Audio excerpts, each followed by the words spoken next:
जय श्री कृष्ण। आप सभी को रामनवमी की ढेरों शुभकामनाएं। प्रिय दर्शकों, आज हम बात करेंगे कि रामनवमी का ये त्यौहार इस वर्ष 2026 में कब मनाना चाहिए। रामनवमी का व्रत हमें कब करना चाहिए, रामनवमी का व्रत कैसे करना चाहिए, पारण कब करना चाहिए, इसकी विधि और विधान क्या है।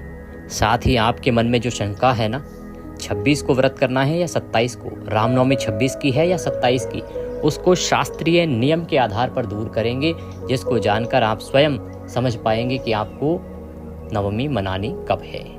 आपसे निवेदन है कि वीडियो यदि थोड़ा सा भी उपयोगी लगे तो कृपया एक बार लाइक अवश्य कीजिएगा, हो सके तो शेयर कीजिएगा, जिससे कि सभी लोग इसका लाभ ले सकें।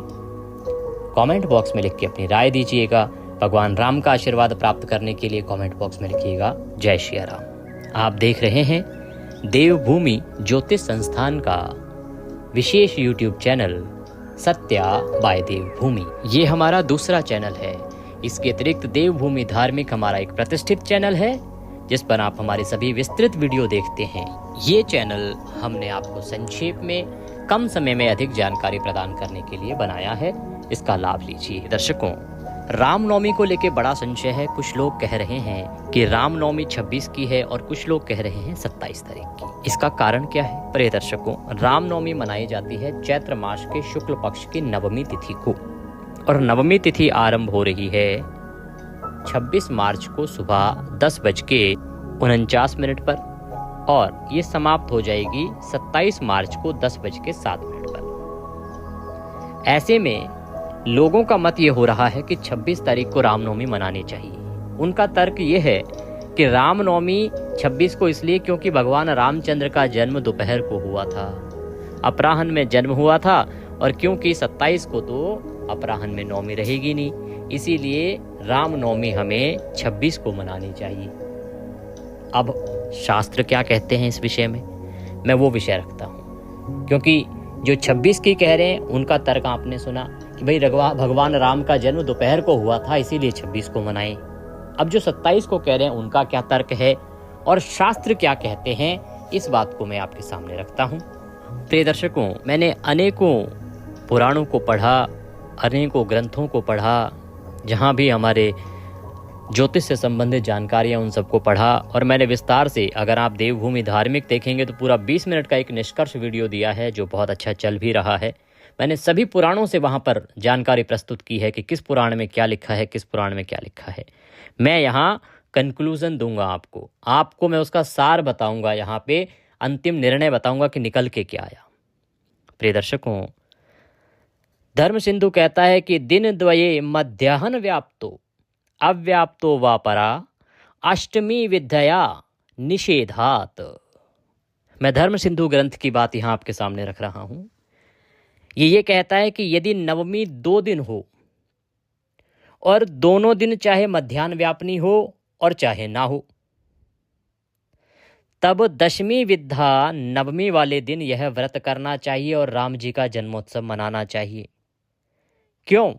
क्योंकि रामनवमी के निर्णय में अष्टमी का वेद निषिद्ध माना गया है। अर्थात जिस दिन नवमी का भेदन अष्टमी ने किया हो, उस दिन कभी भूल के भी रामनवमी नहीं मनानी चाहिए।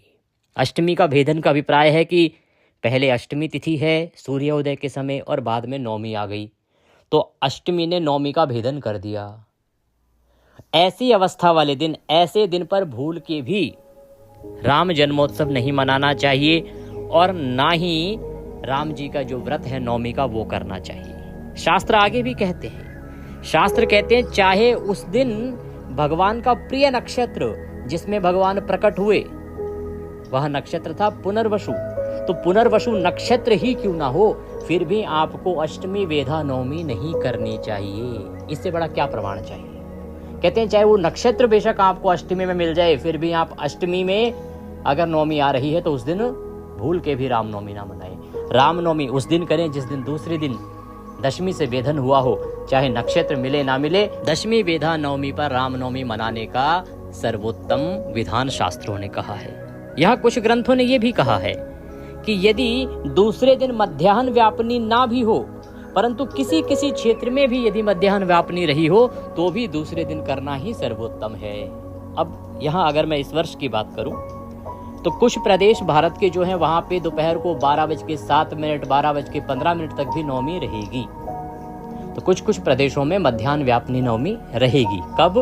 27 तारीख को। इसीलिए शास्त्रों का निर्णय अगर मानेंगे, मेरी अपनी बात अगर आप मानेंगे, तो 27 मार्च को ही रामनवमी मनानी चाहिए।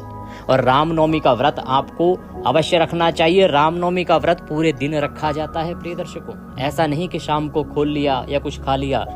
आपको व्रत का पारण करना होता है अगले दिन, 28 तारीख को आप पारण करेंगे। और नवरात्रि का पारण भी आपको 28 को ही करना चाहिए।